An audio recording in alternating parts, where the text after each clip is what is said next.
Hello les amis, j'espère que vous allez bien. Nouvelle vidéo Planète Rock et cette fois-ci, on va s'intéresser au groupe américain Toto.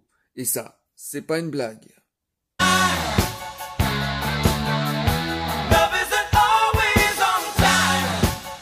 Le super groupe américain Toto, une étoile filante de 77 à 85, 10 ans tout de même de succès et ensuite une stabilité de carrière de près de plus de 50 ans.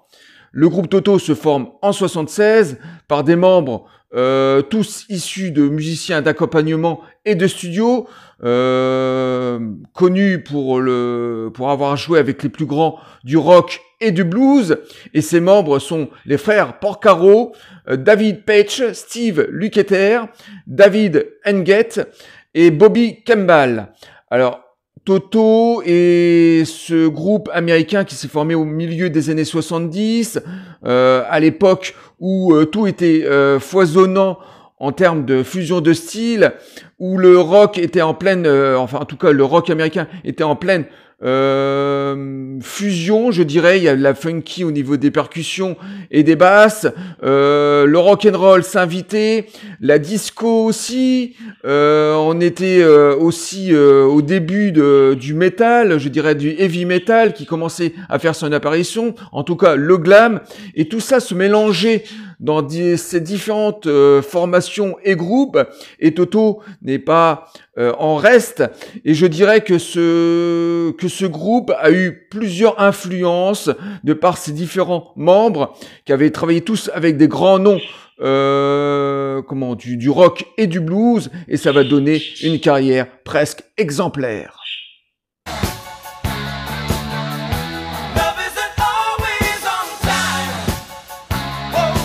Poursuivons avec la sélection des albums de Toto.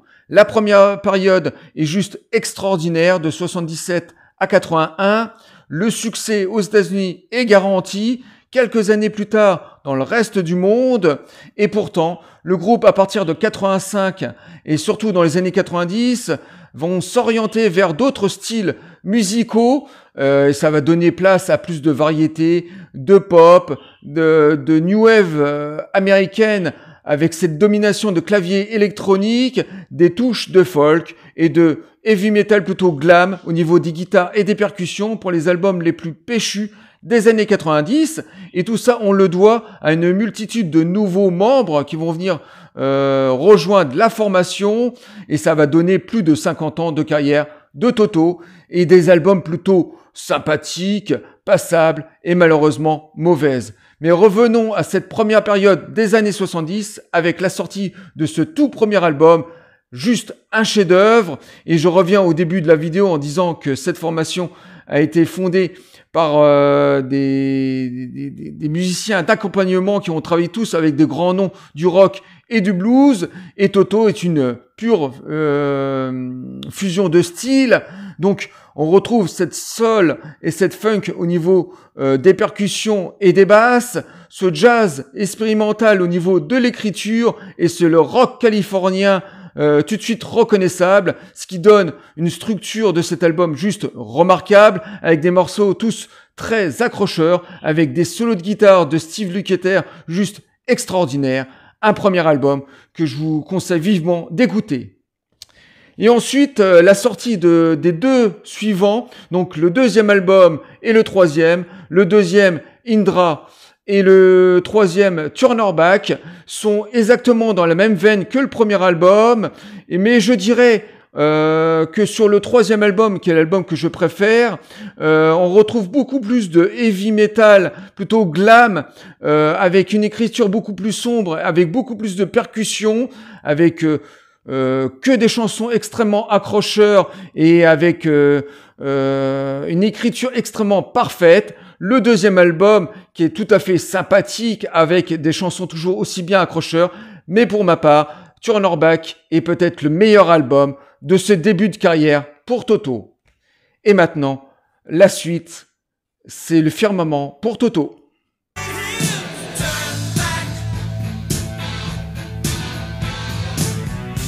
Les années 80, les années de gloire pour Toto. On est en 82 et sort ce quatrième album qui s'appelle Toto 4. Alors, c'est un album qui va être planétaire, qui va plaire à à une grande catégorie de personnes. Cet album va être diffusé et rediffusé sur les ondes radio partout dans le monde.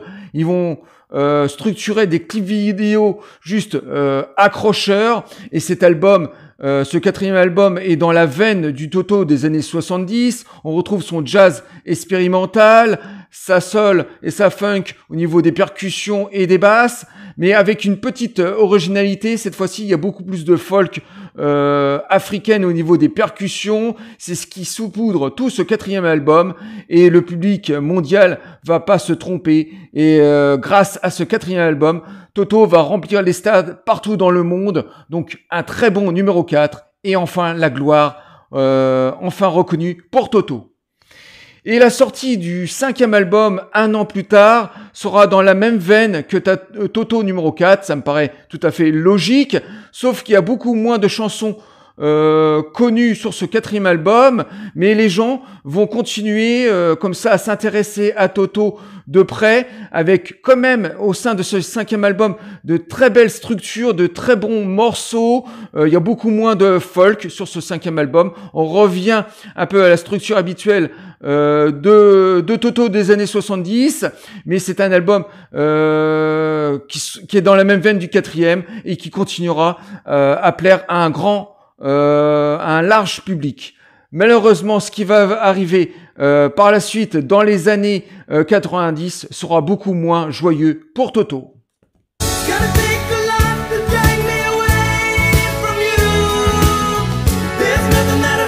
Et pour finir cette vidéo, je vais vous parler de 3 autres albums. Tout d'abord, 2 albums sortis à la fin des années 80, en 84 et 85. Alors, ce sont 2 albums qui ont été plébiscités par les fans, mais pas par le grand public, qui préférait largement le Toto 4 et 5. Ça a été la période de gloire planétaire pour Toto. Malgré ça, ces 2 albums sont très bons, avec de très bonnes structures, des très bons morceaux accrocheurs, et on retrouve la structure habituelle de Toto, la soul, la funk au niveau des percussions et des basses, et le jazz expérimental et son rock californien, mais en plus de ça, avec un côté beaucoup plus variété et pop. Alors, je les aime beaucoup moins que les premiers albums de Toto, ça va de soi, mais ce sont quand même 2 albums plutôt sympathiques que je vous conseille vivement de découvrir. Mais je vais surtout vous parler de cet unique album sorti dans les années 90. Il y en a eu d'autres, bien sûr, mais celui-là est le seul vrai grand disque qui était sorti dans la période des années 90 pour Toto, parce qu'en fait, cet album est une sorte de compilation de morceaux qui a été composé dans les années 70, dans la première période de Toto, et au sein de cet album, on retrouve tous les protagonistes depuis la naissance de Toto, les nouveaux membres et les anciens. On retrouve même Bobby Campbell, le premier chanteur de Toto, qui vient chanter sur quelques morceaux, plus d'autres chanteurs. Steve Lukather est juste énorme à l'écriture des morceaux, et voilà, on est vraiment dans les premières compositions, et tout le monde se donne à cœur joie, avec des morceaux bien structurés, des chansons extrêmement accrocheur, et c'est l'unique album de Toto des années 90 qui est vu juste admirable d'écriture, le grand 20e album de Toto. Et par la suite, Toto, dans les années 90, fera des albums moyens, très passables, en tout cas pour moi. Et dans les années 2000, ils vont continuer à sortir des albums un peu plus rock'n'roll, un peu plus dans la veine du rock des années 2000.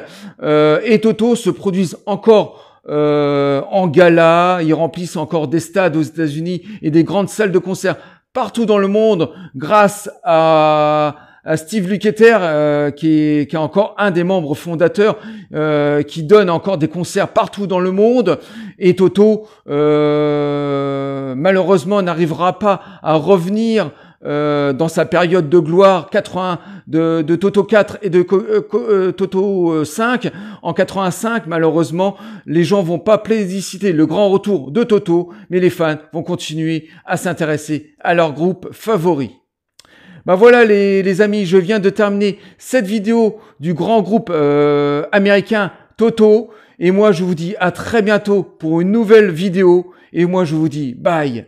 À bientôt les amis.